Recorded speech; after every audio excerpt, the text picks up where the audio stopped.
Bonjour, bonjour à tous. C'est David. Encore une fois de plus, pour vous entretenir avec vous. Bien pour s'entretenir avec vous. Alors de quoi parlons-nous aujourd'hui? On va parler des gens bien. Eh oui, les gens bien. Évidemment, c'est une minorité, les gens bien. Parce que la majorité des gens, comme vous le savez déjà, c'est un rappel pour nous tous sur cette chaîne, la majorité des gens sont des gens mauvais, sont des gens de mal, sont des gens faux. Mais nous allons nous concentrer sur les gens bien. Alors, comment peut-on reconnaître quelqu'un de bien? On va définir c'est quoi être quelqu'un de bien.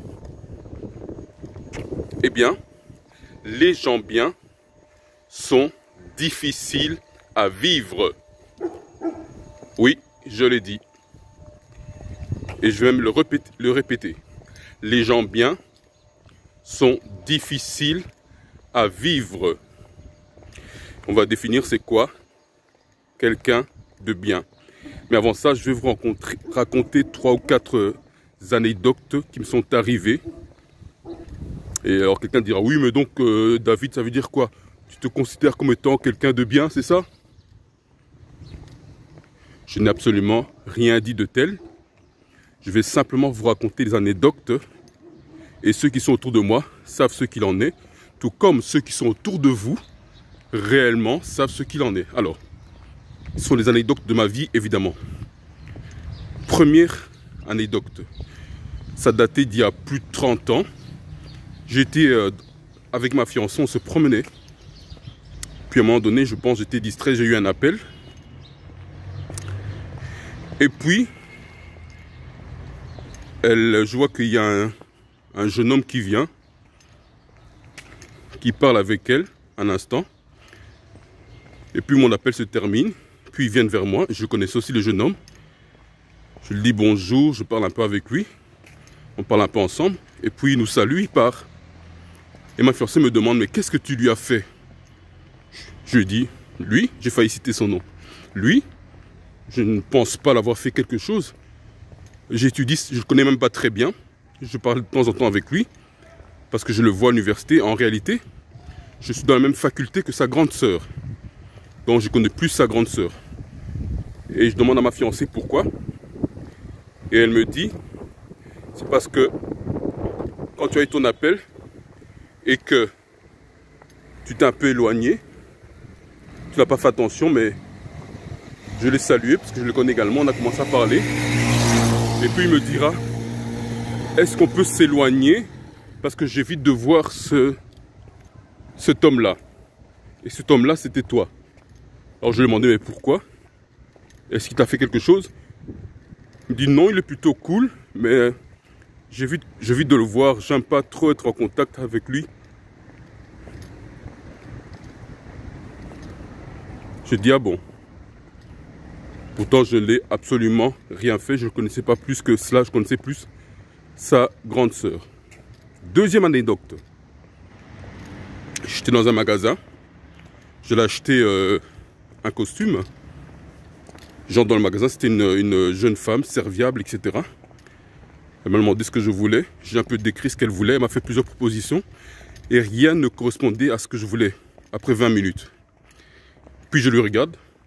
Puis je dis, n'est-ce pas que je suis difficile? Beaucoup de gens me disent que je suis difficile. Puis elle dit, du tout monsieur.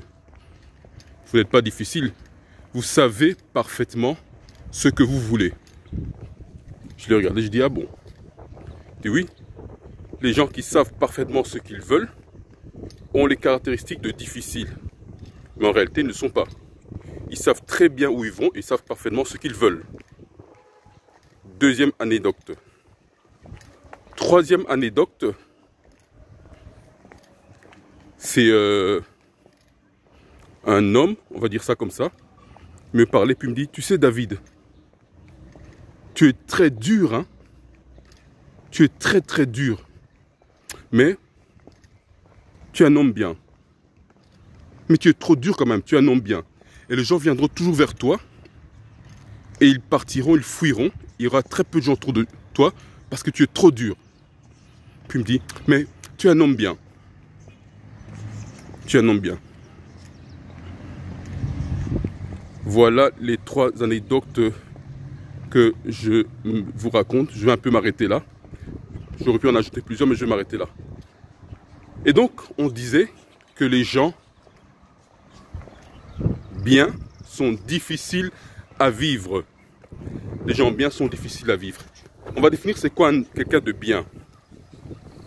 Quelqu'un de bien, c'est tout simplement quelqu'un de fonctionnel.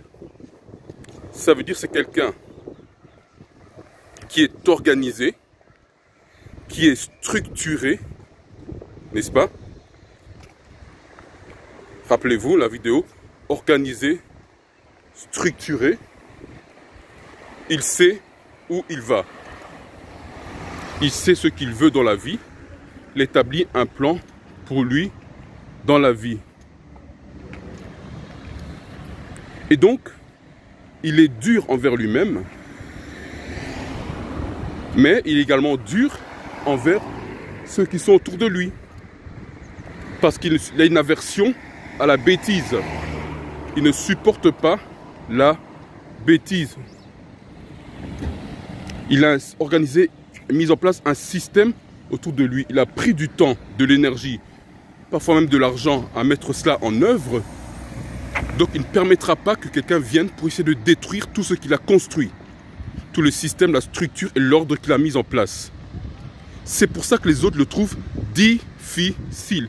Mais en réalité, c'est quelqu'un qui sait ce qu'il veut, il sait où il va, il sait comment il doit le faire, de quelle façon, quand. Il est très bien organisé. C'est ce qu'on appelle quelqu'un de difficile. Et il ne laissera pas faire n'importe quoi ceux qui sont autour de lui. Dès que ceux qui sont autour de lui feront des bêtises, il va leur dire non. Ce n'est pas correct, ce n'est pas comme ça.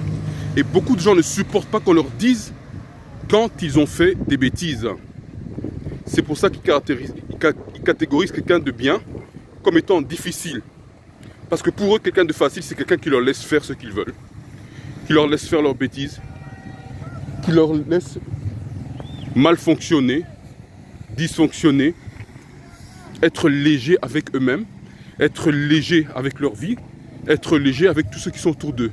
On appelle ça quelqu'un de facile à vivre. Or, quelqu'un qui est structuré, qui est organisé, qui établit un système, ne te laissera jamais faire ce que tu veux. Quand tu vas prendre la tangente, il te le dira. Il te le dira même fermement pour te faire revenir. C'est pour ça que les gens difficiles, on les fuit. C'est pour ça que les gens qui sont des gens des biens, plutôt, on les fuit. On les catégorise de difficiles. C'est pour ça que les gens de bien, on les catégorise d'orgueilleux, de prétentieux. Mais en réalité, ce sont les personnes bienveillantes qui veulent le bien de tous ceux qui sont autour d'eux et qui sont, je dirais, un cadeau pour tous ceux qui sont autour d'eux. Donc maintenant, si on te catégorise quelqu'un comme étant difficile, pose-toi la question. Les personnes qui disent que je suis difficile, est-ce qu'elles fonctionnent correctement? Oui ou non? Si non, ça veut dire que tu n'es pas difficile en réalité, que tu es en réalité structuré, organisé, que tu as un système. Si c'est elles qui sont structurées, ces personnes-là organisées et qui ont un système, alors ça veut dire que tu dysfonctionnes. J'espère que c'était clair pour tout. Donc les gens difficiles, les gens bien plutôt, sont catégorisés comme étant difficiles à vivre. À la prochaine.